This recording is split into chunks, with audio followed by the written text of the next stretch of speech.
Hello. Good morning, good afternoon, good evening, whatever time you are watching this video, whatever part of the world you're watching this video from.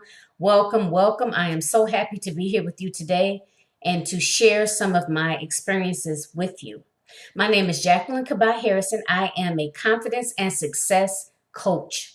I work specifically with African American women that have coaching and or consulting businesses. I help them to create unshakable confidence, allowing them to show up boldly, consistently, and with intention in their coaching and or consulting businesses, right? And basically what I do is prevent you from getting in your own way. What do I mean when I say that? All of that negative self-talk, the self-sabotaging behaviors that we have, right, that basically hinder our growth and our development. They basically stop us from leveling up our businesses in the way that we want to, or at the speed that we want to. Okay, so that's what I do more specifically. I work with women, helping them to create a system to be able to effectively address that negative self-talk and the self-sabotaging behaviors, right, that creep up from time to time. That way you can effectively deal with it so it will not hinder your growth and your development of your coaching and or consulting business. All right, so for this evening, I am going to present to you on how to effective ways to increase your self-esteem and your self-confidence. I actually have 7 tips for you, but I'm going to present 3. Now, in my free PDF, you will get all 7, but I'm going to present 3 to you. Okay, so we're talking about increasing your self-esteem as well as your self-confidence. First, let me start off by saying, when I want to explain the difference between self-esteem and self-confidence. Now, self-esteem is more of your overall view of yourself, how you feel about yourself overall, right? The self-confidence is more of how you feel about your abilities, how you feel about your abilities to be able to to achieve a particular goal, right? It's how you feel, if you feel you are capable to achieve whatever goal you set for yourself. So that's more of your self-confidence. Okay, so I always like to draw that distinction. Now, some of you may be saying, well, what does self-confidence and self-esteem and all of that have to do with me leveling up my business, or have to do with me consistently exceeding my monthly income goals, right? Now, here's the thing. I look at your self-confidence as your foundation of your business. If that foundation is weak, right, then your business will suffer. Your coaching or your consulting business will suffer at some point. It may not be right away, but it will suffer at some point. Or you just won't be able to get to a level. You'll kind of keep hitting a certain level, and you won't be able to move beyond that. Okay, so I like to look at the self-confidence as your foundation. Now, if you are selling a product and or service, right? If you don't fully believe in your abilities to assist that individual through that transformation, right? If you don't fully believe in yourself and your abilities to be able to do that, right? Then how is someone else going to believe in your ability to do that, right? Why are they going to select you as their coach or their consultant? Why are they going to choose to work with you? If you don't believe in yourself and your abilities, that's going to show up. It's going to come across when you show up, right? You're not going to show up consistently. You're not going to show up boldly. You're not going to show up authentically. And you're not going to show up as the expert. You're not going to be believable if you don't fully believe in yourself and your abilities. So that is the correlation. Okay, you can have all of the excellent business strategies in the world. You can have some of the best business strategists coaches. But if you lack self-confidence, right? If you don't fully believe that you can do it, then you're going to keep bumping your head up against that invisible ceiling that you've created for yourself. right? You're not going to be able to effectively, consistently carry out those different business strategies in which you were taught from your coach, from your business coach, right? So that's the correlation. That's why this is extremely, extremely important. I know you've heard people talk about mindset, and that's what it is. It's dealing with your mindset, right? It's dealing with the way you view yourself, the way you view your ability, like I said, to be able to assist that individual or your client through that transformation, whatever that transformation or whatever that end goal, right, that they are looking to achieve. Okay. So that's the correlation, and that's why it's extremely, extremely important. So, like I said, I'm going to give you 3 tips that you can use daily, easily implementable, but you have to be consistent. But like I said, my PDF, my free PDF, my free gift to you will include 7 steps, but I'm only going to get into 3 right now.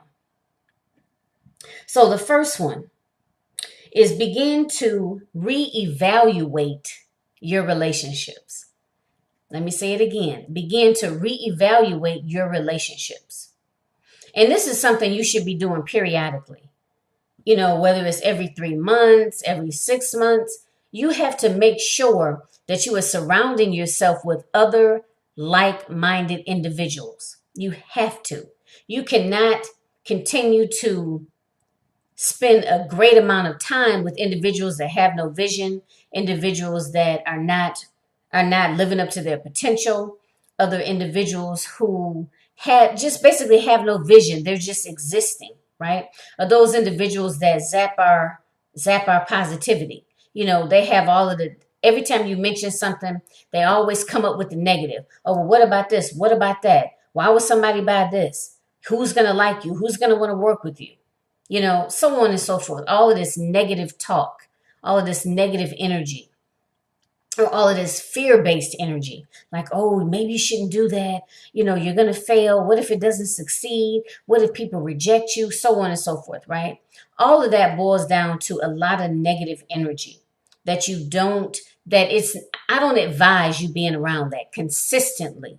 So the first one is to begin to reevaluate your relationships. And that means take a look at those individuals that you spend a considerable amount of time with, whether it be face to face or whether it be, you know, talking to them over the phone, right? And make sure that those are positive, like-minded individuals. Even if you have to go outside of your immediate circle, like maybe get into some Facebook groups, maybe do some meetups, you know, network with other people that are doing similar things as yourself, other entrepreneurs, other women entrepreneurs, if you're a female, right? If you're a female with children, then maybe other female entrepreneurs that have children.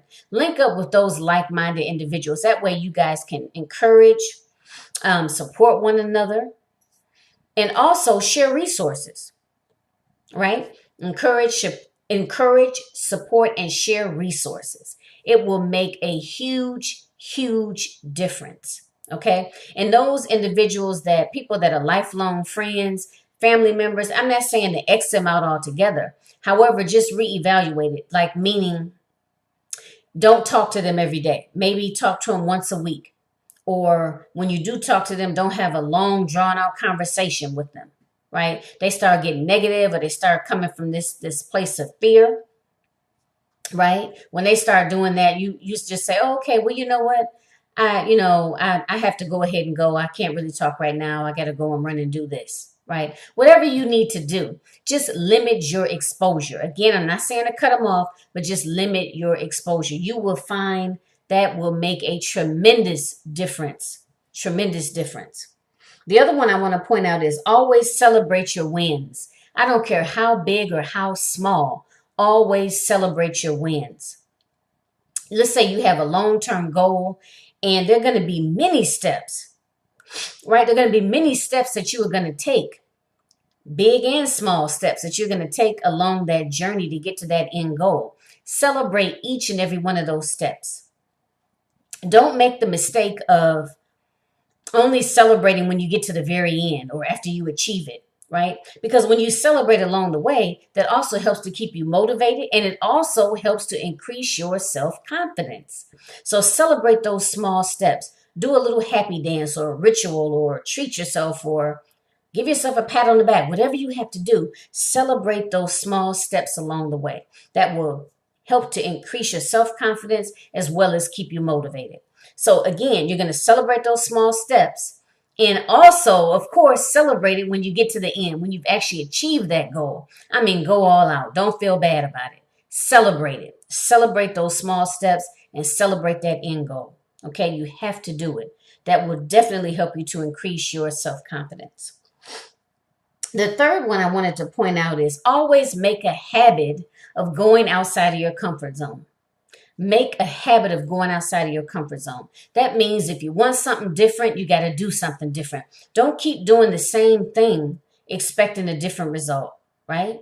And the thing of it is, you learn and grow as a person, and you increase your self-confidence when you challenge yourself, right? If you continue to do the same thing, you're not only going to produce the same results, but you're not going to learn anything different. You're not going to grow. When you are challenged, and you challenge yourself when you go outside of your comfort zone, that helps you to actually grow as a person, and also to trust in your abilities to complete a particular task, right? It helps you to strengthen that belief in yourself and your abilities when you go outside of your comfort zone, right? So always make it a regular occurrence of going outside of your comfort zone. However you have to do it to make sure that you do it.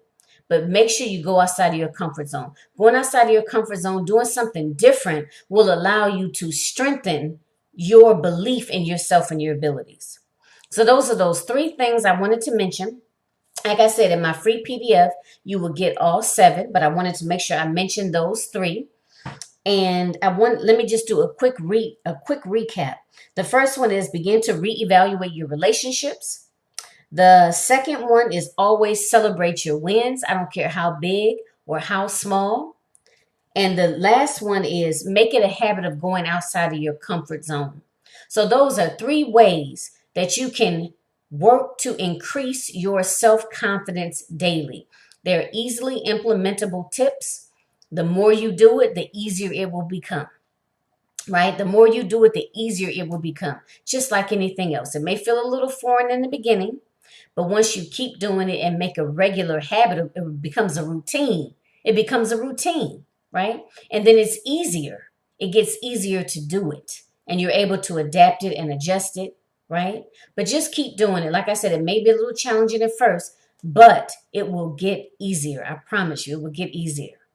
So those are my 3 easily implementable steps to help you to increase your self-confidence, to help you become a better coach or consultant, to show up boldly, consistently, and with intention in your coaching and or consulting business, allowing you to, right, accelerate your business, to skyrocket your business. I mean, every month to exceed your monthly income goals. Okay? So again, my name is Jacqueline Kaba-Harrison. I am a confidence and success coach. I work specifically with African American women that have coaching and or consulting businesses. And again, I help them to create effective strategies in order to address all of that negative self-talk that comes up, all of that fear, that comes up in us, the self-doubt, the comparing, right? The second guessing, the perfectionism, all of that negative self-talk that goes on inside of our heads, as well as those self-sabotaging behaviors that basically prevent us from showing up the way we should in our business and prevent us from actually excelling in our businesses, right? That are actually preventing us from taking our business to the next level.